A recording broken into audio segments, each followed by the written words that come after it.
आपल्यासोबत आमदार संजय राठोड आहेत. आपण बातचीत करतोय. राठोड साहेब, हा सगळा विजय जो आहे तो कसा समर्पित करतो?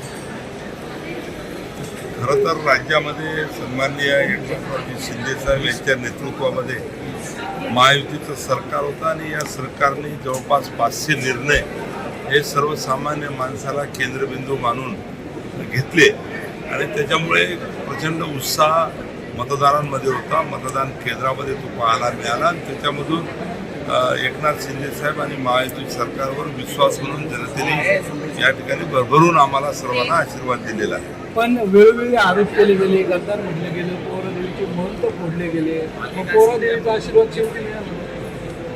खरं तर पोरादेवीचा आशीर्वाद हा शिंदे साहेबांनाच आहे, कारण पोरादेवीचा विकास आणि विकासासाठी लागणारा पैसा या ठिकाणी जो निधी सन्माननीय शिंदे साहेबांनी दिला आहे, त्यामुळे समस्त राज्यातला बंजारा समाज हा कधी शिंदे साहेबांना आणि महायुती सरकारला विसरू शकणार. पण तुम्हाला चॅलेंज केलं होतं की 50 जे गेले त्यातले एक पण येऊ देणार नाही. आता ते बोलतच राहिले, आम्ही येऊन दाखवलं आहे. तेच कुठे गेले आता त्यांनाच आत्मचिंतनाची गरज आहे.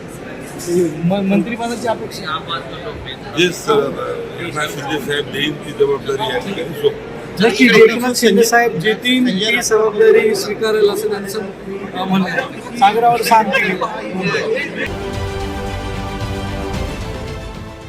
देश विदेशातील प्रत्येक घडामोडींचे लाईव्ह अपडेट मिळवण्यासाठी आता साम टीव्हीच्या सर्व सोशल मीडिया प्लॅटफॉर्मला लाईक, फॉलो आणि सबस्क्राईब करा.